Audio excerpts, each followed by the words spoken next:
하나 씨 생각보다 무서운데요? 네, 현실적인 여자라고 기빨려요. 명함 전달로 공유 있잖아요. 공유 좋아해요? 네. 사실 공유 팬이라 가지고. 방송 체질이 아닌가 싶기도 하고. 여러분들 이번 편은 스포츠니까 조심하세요. 귀여워.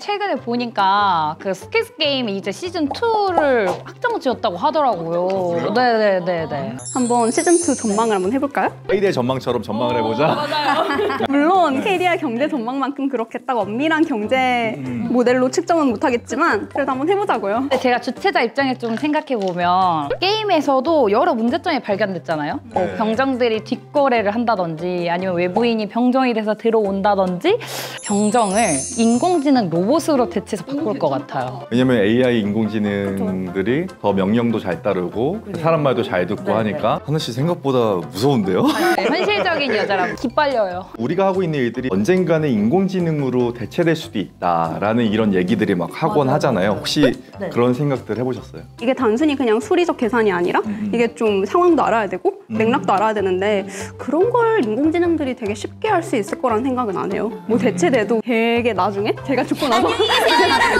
제가 최근에 KDI 유튜브 채널을 좀 봤거든요. 근데 거기 서중혜 박사님이 인공지능이 인간을 대체할 거라고 너무 염려하지 말라고 하시더라고요. 아직 뇌 과학자들도 뇌 구조에 대해서 완벽하게 알아내지는 못했고 그리고 뇌처럼 이거를 기계 작동 방식이라든지 이런 원리들을 아직은 도입하기에는 어렵다고 하더라고요. 근데 이세돌이나 커제처럼 이렇게 똑똑한 바둑 선수들을 막 알파고가 다 이기고 했잖아요. 근데 제 생각에는 이제 바둑 게임이 굉장히 고도의 지능을 요하는 게임이라고 해도 사실 그 바둑 게임을 단순히 이기는 거랑 인간 뇌를 전체를 이제 완벽하게 재현하는 그거는 굉장히 다른 차원의 얘기일 거라 생각을 해서 그래서 결과적으로 인공지능의 발전이 우리 일자리에 그렇게 큰 위협은 되지 않을 거다. 기왕 그러면 인공지능 얘기 나왔으니까 오징어 게임 같은 경우도 메타버스로 진행을 할 수도 있겠네요. 비트코인으로 상금 막 지원해주고 막 스티븐 스필버그가 만든 그 레디 플레이어 원 그게 약간 네 맞아요. 그게 아까 말씀하신 그런 컨셉이랑 좀 비슷하지 않을까 싶은데 약간 오징어 게임에서 목숨을 걸기 때문에 나올 수 있는 그런 긴장감 같은 건 조금 덜하지 않을까 싶어요. 그나저나 이게 메타버스가 요즘 엄청 핫하잖아요. 근데 저거 생각하기에는 아직 체감이 안 되거든요. 그럼 메타버스가 정확히 뭐예요? 저희 보면은 구자연 박사님이 메타버스 관련된 연구를 진행한 보고서가 있어요. 자신을 대리하는 아바타를 통해서 활동하는 3차원 가상세계를 의미하는 용어로서 그렇게 설명을 한 거예요. 근데 또 국내 관련 연구자들은 대체로 그 메타버스라는 개념을 가상세계 안에서 현실과 맞닿은 그게 중요한 것 같은데 이 현실과 맞닿은 경제, 사회, 문화 활동을 영위한다 이렇게 정리를 하고 있는 것 같아요. 요즘에는 메타버스에서 입학식이나 그다음 뭐 워크숍하고 회식하고 막 그러잖아요. 그런 것도 신기하더라고요. 어쨌든 우리가 아까 1편에서 얘기했듯이 오징어 게임에 나온 주인공들이 뭔가 가만히 당하고만 있진 않을 것 같긴 하거든요. 뭔가 이정재도 이제 돌아오고 하는 거 보니까 약간 쿠데타 같이? 빨간 옷 입은 사람들 막 어떻게 하고 그럴 것 같기도 해요. 충분히 가능성이 있어요. 이병헌이 왜 프론트맨으로 일하게 됐는지 그 서사가 나오지 않을까. 그 최초 우승자였죠, 그 사람은. 저도 그 가면 딱 벗었을 때 이병헌 거 보고 진짜 소름 돋았거든요. 어떻게 프리퀄이라도 만들어서 좀 그 서사를 얘기를 해줬으면 좋겠어요. 그러니까. 그리고 왜 처음에 마지막 이렇게 딱 수미상관처럼 카메오로 딱 등장하는 우리 명함 전달로 공유 있잖아요. 공유 좋아해요? 네. 저 사실 공유 팬이라 가지고. 갑자기 표정이 달라지는데. 아니 공유란 배우가 굉장히 A급을 넘어서 S급 배우인 것도 있고 이게 전략적으로라도 분명히 어떤 이야기들을 만들어서 이 배우를 시즌2에 활용을 분명히 하지 않을까 생각을 하거든요. 공유를 시즌2에? 네, 뭐 약간 설정을 붙여가지고 막 오일남 손자 이런 거.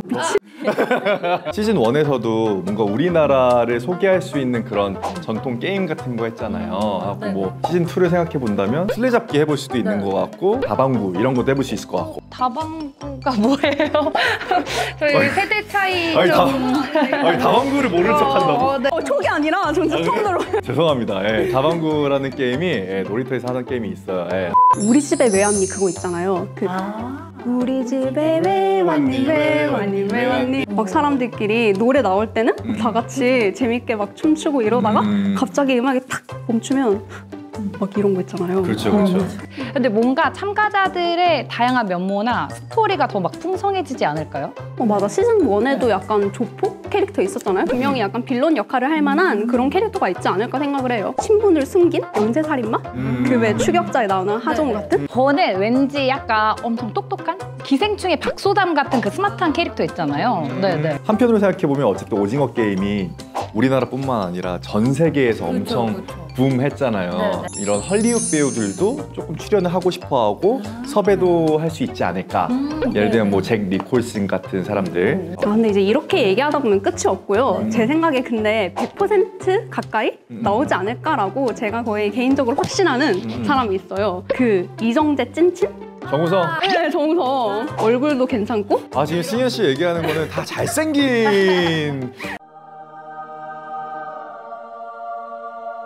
저희가 어쨌든 또 이제 다음 편 같은 경우에 어떤 주제로 얘기할지 되게 궁금하기도 하네요. 맞아요. 네. 저는 최근에 봤던 게 그 김혜수 배우님 소년심판? 얘기만 들었어요, 저는. 아직 안 봤구나. 맞아. 초등 돌봄 관련 연구 보고서 한번 읽어봤거든요. 네. 근데 이거를 읽고 이제 드라마를 보니까 확실히 몰입도 더 잘 되고 좀 더 재밌었던 것 같아요. 영화 인턴 아세요? 그걸 보면서 이제 노인의 취업이라든지 일자리 이런 거를 좀 많이 생각했어요. 그 주인공 벤이 되게 했던 명대사 중에 경험은 녹슬지 않는다라는 말이 있어요. 그래서 그런 거 보면 이게 우리가 앞으로 고령화 사회도 가고 노인의 일자리에 대해서 생각해 봐야 되는데 그런 걸 떠올리다 보니까 KDI 연구 보고서라든지 그런 관련 내용들이 막 떠오르더라고요. 얘기할 거 진짜 많겠다, 근데. 네네네. 근데 저희 이렇게 얘기하다 보니까 시간이 너무 많이 간 것 같아, 나 지금. 우리가 내가 봤을 때 거의 연장근로 수준 아닌가, 이거. 또 여기도 비어 있어요. 언제 없어졌는지 잘 모르겠는데. 나 지금 얘기하다가 처음 봤어요, 여기. 다들 오늘 저희 다락방 첫 촬영 해봤는데 어떻게 짧게 후기나 소감 한마디씩 하고 갈까요? 좋아요. 이런 건 얘기한 사람부터. 알겠습니다.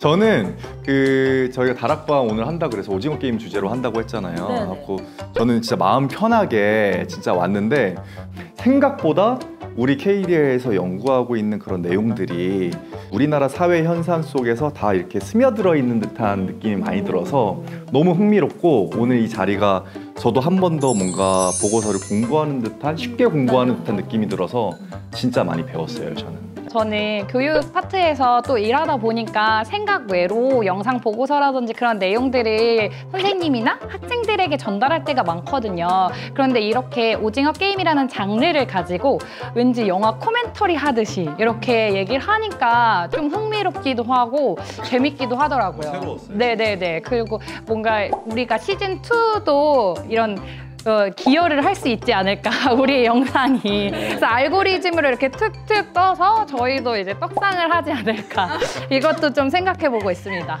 저는 사실 되게 이런 식의 촬영 같은 걸 해본 적이 처음이었는데 좀 되게 이렇게 오징어 관련 과자들도 준비해 주시고. 오징어 과자를 못 먹었어요. 그러니까 저는 되게 열심히 먹었는데 이렇게 저희 연구 내용들이 많이 내용에 이제 녹아들 수 있었다? 이런 것도 생각을 못 해봤는데 진짜 대단한 것 같아요. 전 진짜 섭외 전화 받았을 때도 콘티 볼 때도 최소한 저보다는 바깥 더 하시는 것 같다. 그래서 약간 그렇게 생각을 해서. 맞아요. 저도 처음에는 걱정했는데 이렇게 촬영해보니까 뭔가 방송 체질이 아닌가 싶기도 하고. 보고 계시나요? 그럼 이제 hopefully 다음을 기약하면서 이제 다 같이 인사하고 끝낼까요? 다음에 또 만나요. 제발. 저희 KDI 영상 보고서에서 볼 수 있어요. 역시 홍보팀. 네네. 다시 가자. 이거 너무 부자연스러웠던 거 같아요. 괜찮아. 이거를 자연스럽게 하려. 제가 그거 말씀드리기 전에 제가 또 하나 이제 어필을 해야 돼. 너무 부자연스럽다. 네네. 오일남 할아버지가 저 오일남. 네. 갑자기 질문이 기억나는데. 주최자님. 말렸다. 먹을 거. 이거 뭐야? 다시. 괜찮은데. 웃었어. 살짝 그 소리지.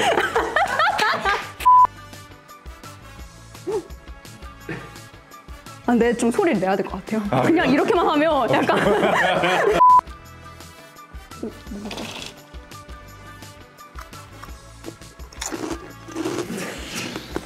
너무 긴데?